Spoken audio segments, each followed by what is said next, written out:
Hello বন্ধুরা, শুভ দুপুর। সবাই কেমন আছো? আজকে চলে এসেছি তোমাদের কাছে আবার স্পেশাল কিছু রান্না নিয়ে। কারণ তোমরা জানো ভালো করে আমি কিন্তু রান্না করতে ভীষণ ভালোবাসি। আর আমার তো সারা সপ্তাহে ছুটি থাকে না, শুধু এই রবিবার করেই ছুটি থাকে। তাই একটু মনে হয় যে একটু আমি নিজে রান্না করি। তো দেখো, আজকে রেসিপি হলো ভোলা মাছের ঝাল আর তার সাথে চিকেন কষা। দেখো, ভোলা মাছের জন্য আলুগুলো সরু সরু করে কেটে নিয়েছি, টমেটো কেটে নিয়েছি, আর চিকেনের জন্য কিন্তু আলুটা ভেজে রেখে দিয়েছিলাম। চিকেনটা তোমাদেরকে আর দেখানো হলো না, এর আগের ভিডিওতে আমি তোমাদেরকে দেখিয়েছি কীভাবে আমি চিকেন বানাই। যাই হোক, আমি সব মশলা একসঙ্গে মিক্সড করে ম্যারিনেট করে রেখে দিই। আচ্ছা, তার সাথে আরও একটা জিনিস স্পেশাল, যেটা মাছের ডিম খেতে আমি ভীষণ ভালোবাসি। কিন্তু আজকে রান্না করব না, এই কারণ ভোলা মাছের ঝাল করছি, চিকেন করছি। তো সেই জন্যই ভোলা মাছটা ছিল, তাই ভাবলাম করে ফেলি। ভোলা মাছ খেতে কিন্তু ভীষণ ভালো, নরম একটা মাছ, ভীষণ ভালো। দেখো, আমি ভোলা মাছ করি হচ্ছে কিছুই দিই না, সাধারণত একদম সিম্পলের মধ্যে করি। পেঁয়াজটাকে হালকা করে ভেজে নিয়ে নুন হলুদ দিয়ে টমেটো দিয়ে, টমেটোটা যতক্ষণ না গলে আসবে, নরম হয়ে যাবে, সফট হয়ে যাবে, ততক্ষণ। আর তোমাদেরকে তো একটা টিপস শিখিয়েই দিয়েছি, যেটা হচ্ছে টমেটো দেওয়ার পরেই তেলের মধ্যে তারপরে কিন্তু একটু নুন দিয়ে দিও, তাহলে খুব তাড়াতাড়ি দেখো খুব তাড়াতাড়ি নরম হয়ে যায়।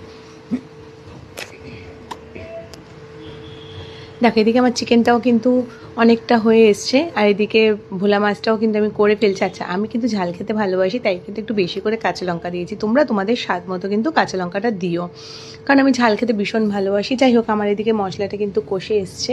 দেখো, তার মধ্যে কিন্তু আমি আলুটাও দিয়ে দিলাম। আলুটা দিলে আলুর ভেতরেও মশলাগুলো ঢুকবে।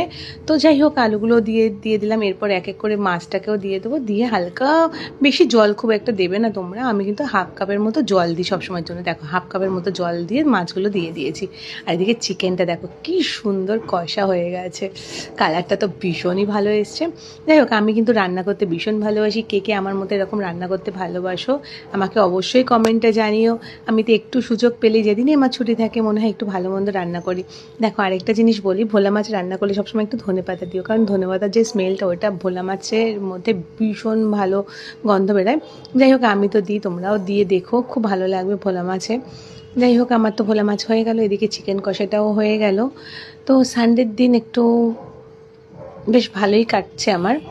দেখো, চিকেনটার মধ্যে হালকা একটু জল দিয়ে দিলাম, হালকা, অনেকে আবার কষাও রাখে, কিন্তু আমি একটু হালকা জল দিয়ে দিলাম। আমার একটু হালকা হালকা গ্রেভি ভালো লাগে। যাই হোক, আমি তো করে ফেললাম আজকে চিকেন কষা আর ভোলা মাছ। তোমরা কে কী করলে অবশ্যই কিন্তু জানিও কমেন্টে।